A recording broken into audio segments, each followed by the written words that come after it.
Bonjour, dans cette vidéo, nous allons utiliser le logiciel GeoGebra pour la mise en équation et résolution d'un problème géométrique. C'est l'objet de l'activité 3, chapitre 10, manuel Maxi Maths, deuxième année collège. Nous avons représenté un rectangle ABCD tel que AB égale à 34 cm et BC égale à 24. Évidemment, avec ces dimensions, on ne va pas pouvoir représenter sur l'écran, ça va sortir de l'écran. Donc c'est pour cela que nous avons réduit ici. Bon, parce que là, vous avez la possibilité d'agrandir ou de réduire la figure pour que ça soit au centre de l'écran de l'ordinateur. Ensuite, nous avons placé le point E sur le segment DA tel que DE est égal à 15 cm. Nous avons placé ici un point G sur le segment DC tel que DG est égal à petit a. C'est un curseur que nous avons défini et qui va varier entre 0 et 34. Le problème est le suivant, c'est trouver une position du point G sur DC pour que les deux parties coloriées aient même R. Donc pour cela, à l'aide de logiciel, on va pouvoir donner directement l'air. Donc on choisit l'air, on clique ici, il nous donne l'air directement. On va cliquer dans la partie rouge, il va nous donner l'air. Et on veut trouver la position de G ou une position de G pour que ces deux parties aient même R. Alors pour cela, soit on fait un déplacement manuel ici du curseur, donc du point G, vous voyez, quand on fait varier, les deux aires varient. Donc vous voyez que l'aire de la partie verte augmente et celle de la partie rouge diminue. Donc voilà, on cherche à trouver une égalité entre les deux aires. Voilà.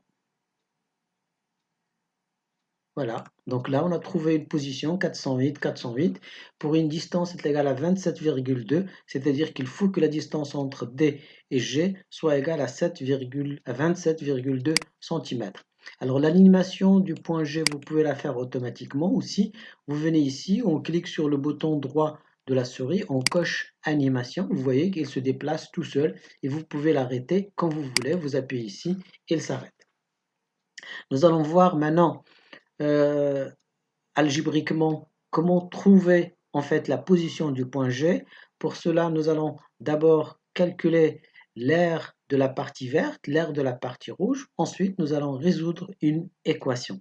Alors, l'aire de la partie verte, c'est 15x parce que ici, donc, on va noter x dg, x égale à dg, donc c'est longueur fois largeur.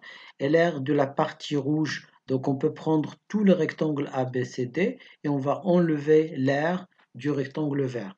L'aire du rectangle ABCD, c'est 34 fois 24, moins l'aire de la partie du rectangle vert, c'est-à-dire 15x. Voilà, donc ça fait 816 moins 15x. Nous allons maintenant, à l'aide du logiciel, résoudre l'équation. Donc on vient ici, on tape résoudre. Résoudre. On va choisir résoudre équation en x. Et l'équation, c'est 15x égale 816 moins 15x.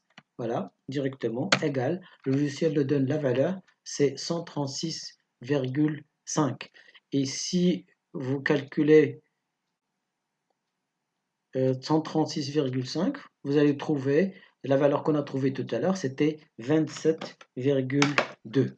Donc la distance de D à G, pour que les deux aires soient égaux, on avait trouvé 27,2. Voilà, on cherche ici 27,2 pour A. Voilà, donc c'est là où on a l'égalité et 27,2 c'est égal à 136 sur 5. Vous pouvez aussi calculer cette aire pour cette valeur. Donc vous faites 15 multiplié par 136 divisé par 5. Vous allez trouver 408, c'est ce qu'on a trouvé. Donc il faut positionner le point G.